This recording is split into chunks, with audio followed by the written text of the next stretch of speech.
Hi, so in this video I'm going to go through a few steps that I did and still do to do test cuts with various types of media with my ScanNCut. Now, when I first got my ScanNCut, this is literally what I did. So these are the steps I'm going to show you. So first of all, I would just say, to save a bit of time, I've stuck various pieces of card and paper on this mat of mine, my standard mat. So I'll just go over what I've got. I've got a piece of craft card here. I've got a piece of ordinary yellow card, don't know who the make is, can't remember. I've got a piece of die cuts with a view card. These two pieces here, this is Stampin' Up card, this is Stampin' Up Designer Series paper. This one here is just yellow scrapbook paper, and these two are mirror board. Okay, now I've put them on my mat, and this is what I do. I take the spatula, and with the top side of the spatula I rub the media that I'm going to be using. It doesn't matter whether it's paper or card or fabric or vinyl. This is what I do every time. So I rub it down with this part of the spatula. It's no good just doing this with your hands. You may think you've got a good grip on your mat, but you haven't. You need to apply a bit of pressure. So make sure you go over whatever it is to make sure it's fully adhered. And one thing I would say is you need a sticky mat. Now, no one's ever going to be happy with the mats. It doesn't matter whose electronic cutting machine mats they are. I've read and heard complaints over many years that the mats are not sticky enough, or they're too sticky, or they lose the sticky too quick. So no one's ever going to get that right. There are a few things that you need to do with regards to mats. Always make sure that when you finish using it, you put the protective sheet back on it. What I do with mine, you won't be able to see this in the video because it's quite faint now, but when I get a brand new mat that's got a cover on it like this, before I do anything, I take a permanent marker, something like a Sharpie or something like that, and I write top in the top left hand corner, and then I take it off. And then every time I've finished with my mat, I look for the word top so that I can read it, and I know which way down on my mat it goes. And that's not necessarily, I know you can turn the ScanNCut mats round and feed them in from either end, but more than anything, it's so that this underside is the side that always goes back on the mat. So that's what I do with my protective covers. The other thing I do is once they start getting a bit grubby, because the mats will pick up fibres off your card and off your paper and off your fabric, anything you use will leave some kind of residue behind on your mat, and that's what takes away the stickiness. So I wipe my mats with alcohol-free baby wipes. Another thing I do is I re-stick my mats using the Zig two-way glue pen, and I have blogged about this and I've done a ScanNCut maintenance video showing this pen. This is the one I use. Just take the lid off. It's called the Jumbo Tip pen, and you can see why. And it just enables you to re-stick your mat, and you let it dry, and then you put the protective sheet back on. So they're just a couple of points, but today more than anything it's showing you how to do test cuts. But all these things will determine what result you get when you're cutting. So first thing I did when I got my machine, I wasn't sure what blade depth to use or anything, so literally I got my blade, and we'll just talk quickly about blade. You unscrew your blade housing and your blade is in there, and again, to remove your blade, you've got this little rubber section on the back of your spatula. You put your blade in there, and then that removes, and you can change your blade. Then you put your blade back in and just hold it and let it drop in on its own.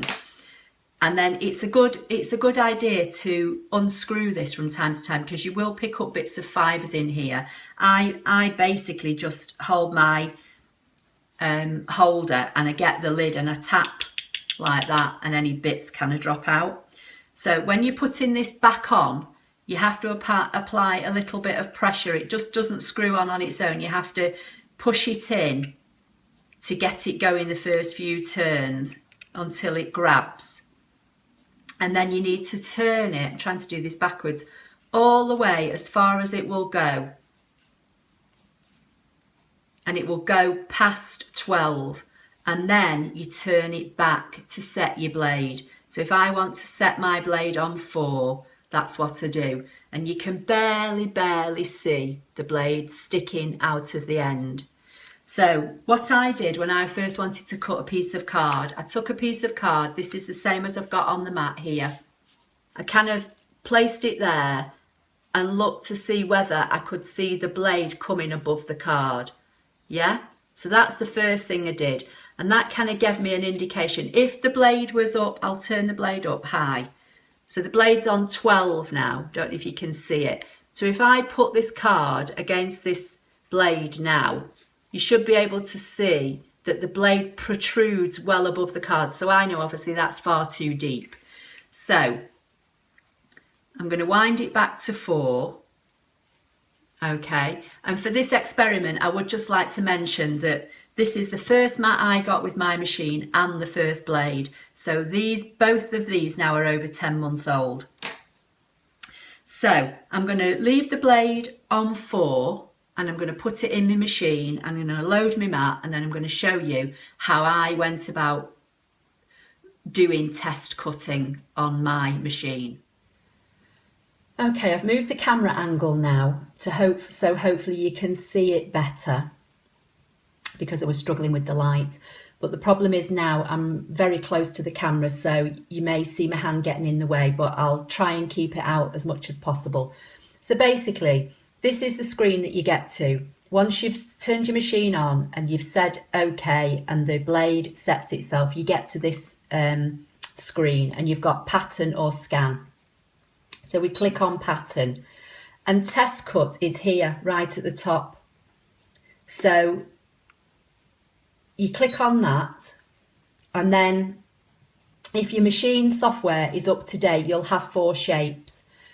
I'm not 100% sure why you've got 4 shapes, but I think it's something to do with if you're cutting a design that's got very rounded corners, then you could possibly choose the circle as a test cut. If you're cutting something that's more straight lined or angular, then you would, choose one of these options or the square. To be honest, I normally always just choose the square, but again, you can play around with these and see.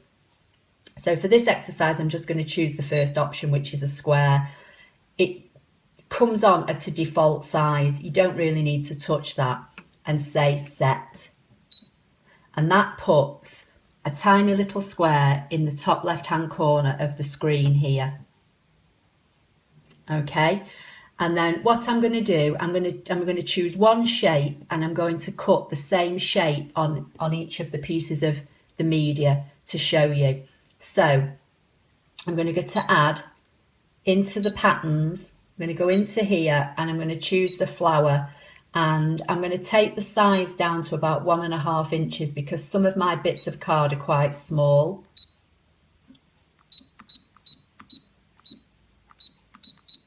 And I'm going to say OK, and then OK again, and set. So now on my screen I've got the test cut at the top and the flower, but it doesn't matter which order you put these on your mat, it will always do the test cut first.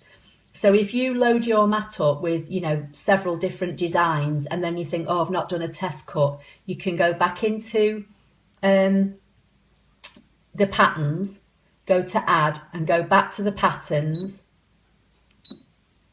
You go back here, pattern, and you could choose test cut and you could choose your shape.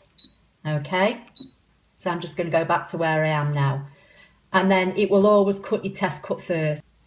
So I'm going to load the mat in and scan it, but I'm going to have to move the camera angle now because I'm not going to be able to get the flap down on the machine. So you just have to bear with me for a minute. Okay, so I've got my mat loaded into the machine and I'm going to hit this icon here, which is the 3rd one down, and it looks like a blue square with a line going through it, and that's background scan. So I'm going to click that.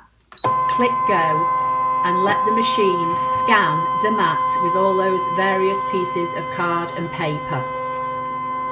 So hopefully now you can see on the screen that the ScanNCut has picked up all my bits of card and paper. I'm going to move the flower down a little bit because it looks as though it's just above the top of the card. And then this test cut square here, I'm going to bring to the bottom left-hand corner of the card, just so that it's easier for me to get at, to peel up to see if it's cut through. I've got my blade on 4. I'm going to go into the settings. I'm going to go up to cut pressure.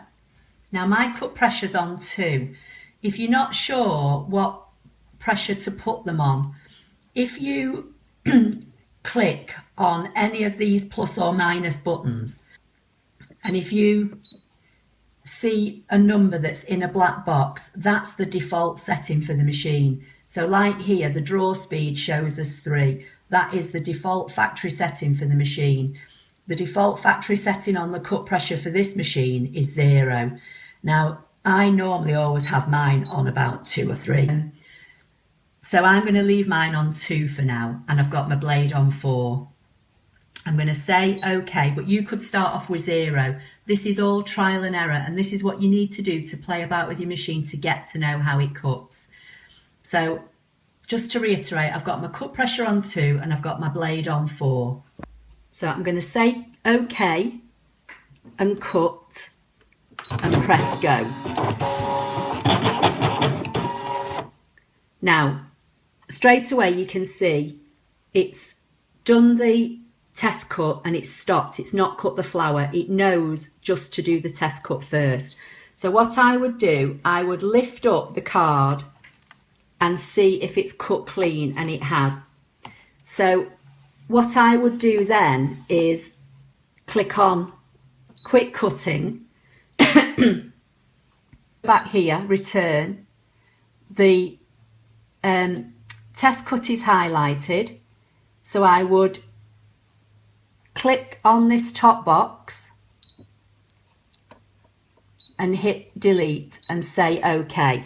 Then say OK again, OK, cut, and this time you can see I've only got the flower, and say go.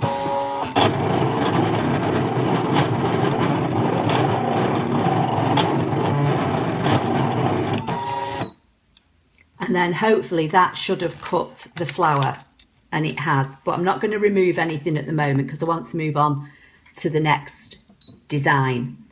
So I'm going to go back. I can still see where all my pieces of card are.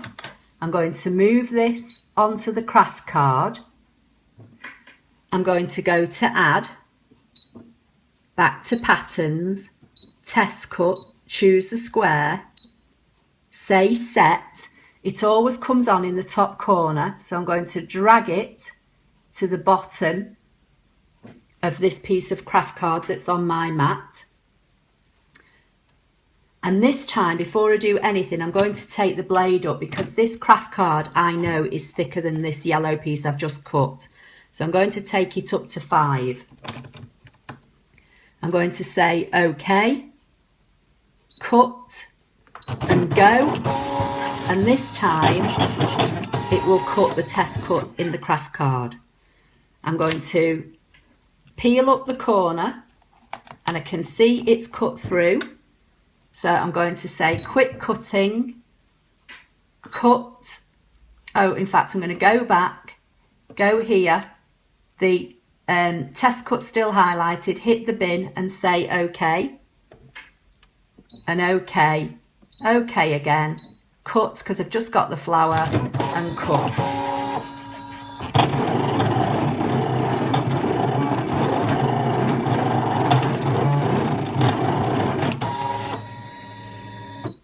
And again, I'm just going to peel up the card. I'm going to hold on to it here so it doesn't move, because if you don't unload the mat and you don't move the card, if this didn't cut, you can always go back in and cut it again. So if you're seeing this machine moving a little bit, it's because it's hanging off the corner of my table because I've had to move it to get the camera angle.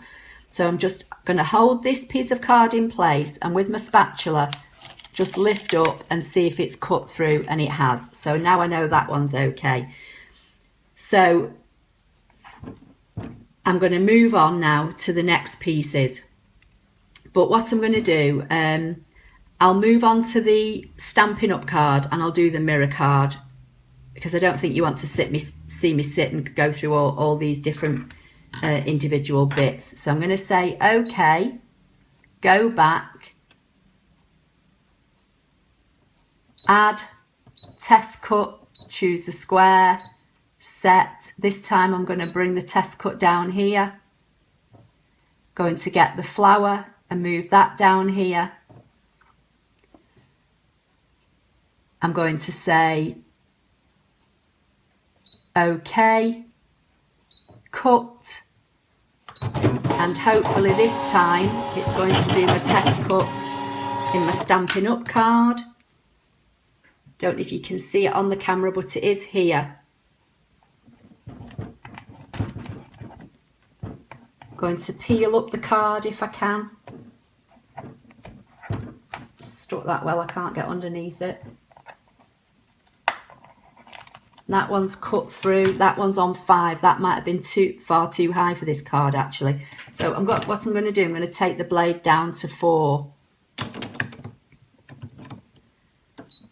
I'm going to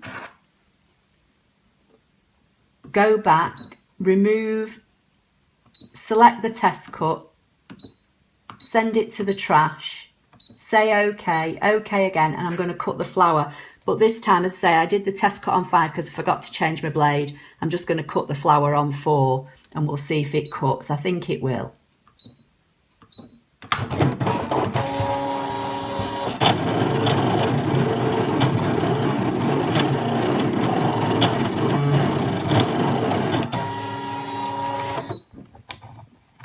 Lift it up a little bit, see if it's cut through, and it has. I'm going to lift this one off because this one wants to keep lifting. Right, we'll just move on to the designer series paper and then we'll do the mirror card. Go back to add a test cut. We'll choose a circle this time just for the sake of it. I'm going to bring the circle down to the designer series paper, put it near the bottom, bring the flower on, say okay, cut, send to cut, and we're going to be cutting the spotty one this time. Again, that's cut through, quick cutting, cut, oh sorry, go back, I'll remove the, I'll select the circle, send it to the rubbish, otherwise it'll cut it again.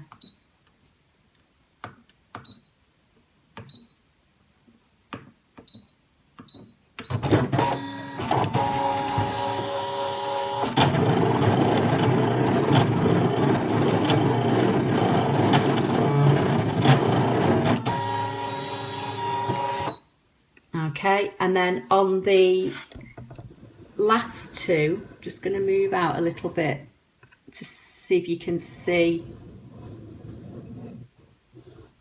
the mirror card, which is here and here. I'm going to put the test cut on both and the flower on both just to save some time. So I'm going to go back, add, test cut, choose a circle, set, going to bring it down, drag it onto there, move the flower. In fact, I'm not so sure the piece I've got is big enough, so I might just have to put it on the bottom one. Say okay, cut and go. And let's see if it cuts the test cut in the mirror card. Lift the mirror card up.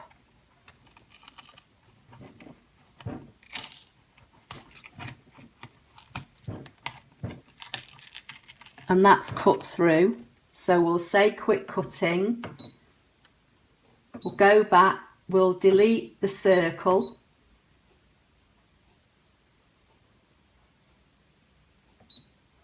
and we'll say OK. We've just got the flour. We'll say cut, we'll press go, and hopefully it will cut.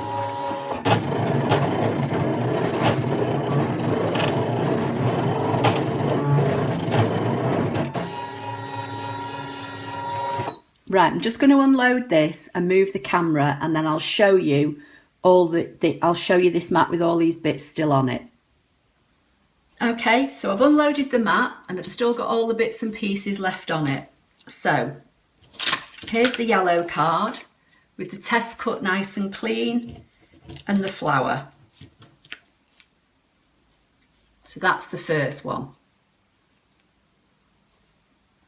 Okay, put them here so you can see them hopefully. Here's the craft card, all perfectly cut, and my test cut. Here's the designer series paper.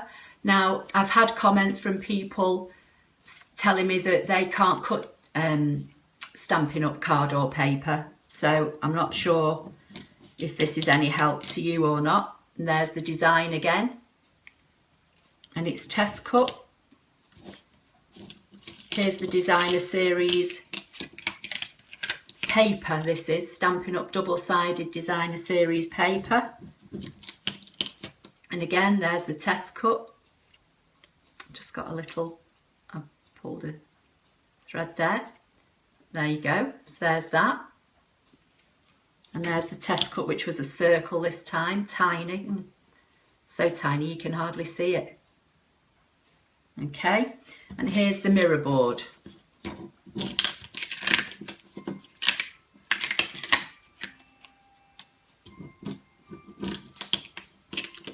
don't know if you can see that. So this is mirror board. It has a white backing. A mirror board is a card with like a coating on the top. So that's the mirror board. There's the test cut that I did. Put it on the spatula so you can see it. Tiny test cut. And I didn't cut these, did I? But that's how I do it, and that's what I did when I first got my machine. And then basically what I did, I kept a note of the card and what blade depth, what blade, whether it was the regular blade or the deep cut blade, and what cut pressure I cut them on. And I keep a sheet of paper with them all on. What I'm going to do, I've actually created a PDF document, a blank PDF document, that if you're watching this on YouTube, my blog details will be at the beginning of this video and in the details underneath the video. And if you can't see them, there's usually a button that says show more. If you click on that, my blog details will be in there, and navigate to this post. If it's not readily viewable on the home page, it obviously depends when you find this video. There's a search box at the top of my blog, and if you type in there test cut, this post should come up. And what I'm going to do, I'm going to make the PDF document available so that you can print it off yourself, and then as you do your test cuts, you can write the information in on it. I've put 2 items on it already, which is foam, craft foam, because there are 2 ways you can cut craft foam. You can cut it with the regular blade or the deep cut blade, and I've put both of them on with the settings and how I cut them on my machine. Obviously they're only a guide because your machine might cut slightly differently, but you're welcome to print that off and keep that sheet and add all your notes to it. So I hope that's of some help, and I hope for anybody that didn't realise how to do a test cut, you now know, and that you'll try it and give it a go and see how you get on, and hit the subscribe button so you'll be kept up to date with any more of my postings. And if you do go to my blog, there's a follow button on the bottom of every page on my blog. You can click on that and follow my blog as well, and you'll get email notifications when I post anything there. So as I say, I hope you found that helpful, and I'll see you in the next video. Bye.